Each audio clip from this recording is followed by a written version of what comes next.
You do not have to lift a finger or take any action to make your desire come true.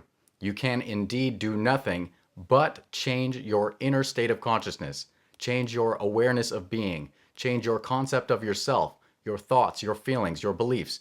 Come into alignment with the fulfillment of your desire now and allow everything to fall into place for you easily, effortlessly, and without any action. You may be wondering, depending on what your desire is, how this can happen. How can this be possible? Everything in this physical world tells us how we need to take certain actions to make things happen. How can you get that relationship if you take no action? How can you get that new car, that new house, that promotion, or the new job? Anything that you desire without taking actions. Well, what I mean by this is, it's not that you're going to have to seek in any way. When you are aligned, when you are allowing, when you are in surrender to the infinite power of the subconscious mind, which can put together all things instantly for you and make them manifest before your very eyes, then you know that no action is necessary on your part. As Neville Goddard said, you don't do anything to make it so. When you truly understand the law of attraction, the law of assumption, and you know that all is mind, then the only thing that you need to change your outer experience, your physical experience in the world of the senses, is to change within.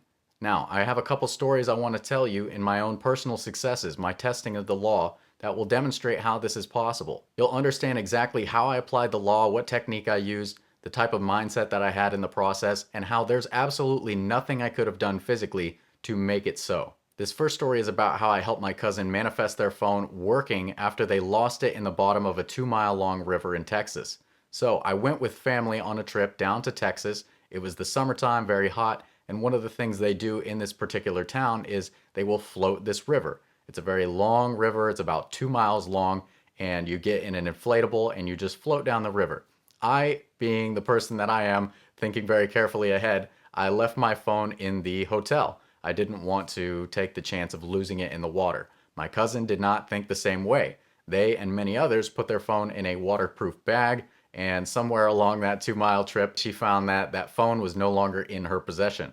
Seen my videos, she knows that I create TikToks and YouTube videos about manifestation. She said, "Will you help me manifest my phone?"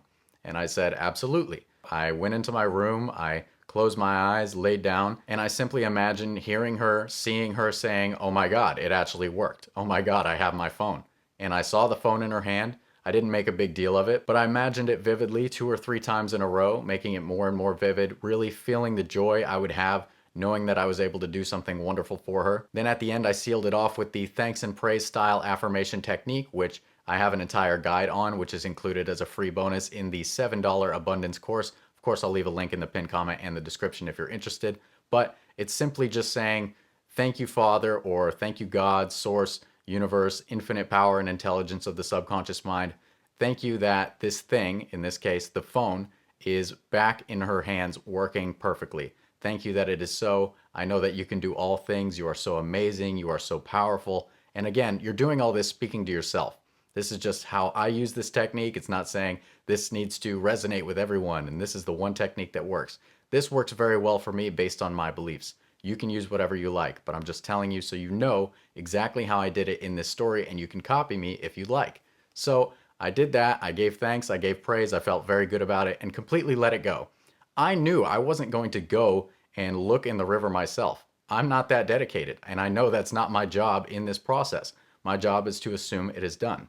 Minutes later, after I get up from this short meditation, my cousin runs back inside after having just been out back where the river is and says they met a diver. People tend to dive afterward and scan the bottom of the river for lost belongings. Now, sometimes they take those things and sell them, but she said, "Would you please, if you find a phone, would you please tell me?" She gave some contact information and they said, "Yeah, we'll do it." Seeing that, I thought, wow, that's pretty good. But I didn't give up on assuming it's done. I didn't say, I don't know if this is going to work. I kept absolute faith in what I had done mentally within. I'm not going to go out there and beg the guy, "Please, please, please." It's not my job. I'm not doing anything. I'm not forcing anything. I'm not putting in any effort. So I go to sleep. The next morning we get a text where to meet the person and that the phone is there, the phone is functional, and everything is perfect. They didn't even ask for any money. They didn't say, "Here, now that I did this for you, give me money." They gave it for free. Of course, we tipped them anyways for that wonderful work and that wonderful favor they did for us. But that's a wonderful example. I didn't do anything. I gave thanks and praise unto God that it was done and assumed it was done. And there it was, overnight, the manifestation fulfilled. Most people would say that's impossible. You lose your phone in a 2-mile river. What are the odds that you meet someone that's diving the river to find lost belongings? What are the odds that they give it to you for free instead of asking you for a large sum of money? What are you going to do? You can do nothing except for use the perfect law. It doesn't matter what technique you use. What matters is your ability to persist in your assumption. And don't take any sign as a reason to let up. You don't look at any movement like when they met the diver. I didn't change my mind at all. I didn't say whether I thought it would work or it wouldn't work. I didn't say anything.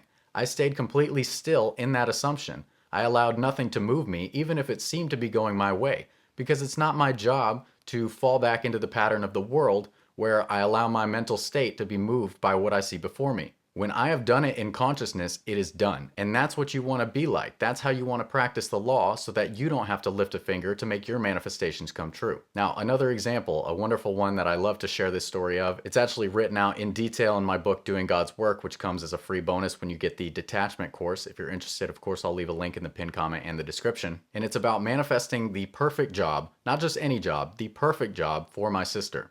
So at the time I was living with my sister, her and I had a house together. And so she wanted a new job. Her old job was really unfair to her. It was very uncomfortable. It was not something that was serving her in any way. Really was not the ideal situation in any way. So she told me exactly what she wanted. She wanted to work from home. She wanted great benefits. She wanted wonderful coworkers. She wanted work she was good at. She wanted opportunity to grow. She wanted to work for the state. And I'm sure there were a few other things on the list, but all of the details in specific were listed out. As soon as she told me this, I, that night, laid myself down, relaxed the mind. I did a calm counting down technique, just counting down from 100 to 0 with roughly 2 seconds in between each count. I do it like this: 100, Om, 99, Om. You don't have to say Om, it just helps me keep the pace. Om is also a wonderful sound or affirmation which calms the mind. It brings everything into a perfect stillness. It's said to be the sound of the universe, but I won't dig deeper into that in this video. So I did that technique. When I reached 0, then I begin to imagine myself first person present tense. Sometimes you can tie your shoes. I believe I just felt myself putting on clothes, something I would be naturally wearing in the house. She wanted to work from home, so that would be our home. I began to imagine myself first person present tense walking past her room. I glance in her room, the door's open. She's sitting working joyfully at her desk. I ask her, "How's the new job?" She says, "It's wonderful. It's everything I wanted. I have the ideal coworkers. I have great benefits. Everything is wonderful. The pay is higher than I've ever made." Absolutely everything she listed out to me, I heard her confirm it in my visualization. The scene was short, no longer than 10-15 seconds, and then I looped it over and over, making it more and more vivid, and each time getting more and more joyful and excited, knowing this wonderful thing was true for her. When I felt that I reached a peak of fulfillment, peak of satisfaction, that I actually was done here and now, then I quit visualizing the scene and I rolled over and went to sleep in that feeling of satisfaction. Shortly after that, she had an interview lined up for a job that seemed to be exactly what she was looking for. Again, I didn't change my mental state. It is done. But I was happy for her in the moment, of course. She did so well in the first interview, they moved up her second interview to happen days later. It should have taken several weeks. Then, of course, she nailed the second one as well, and she landed the job. She began work shortly after, and it was everything that she said.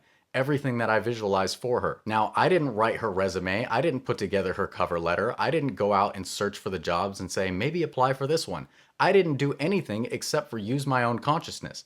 I couldn't have lifted a finger to make it so. So it doesn't matter if you're manifesting something wonderful for someone else or for yourself.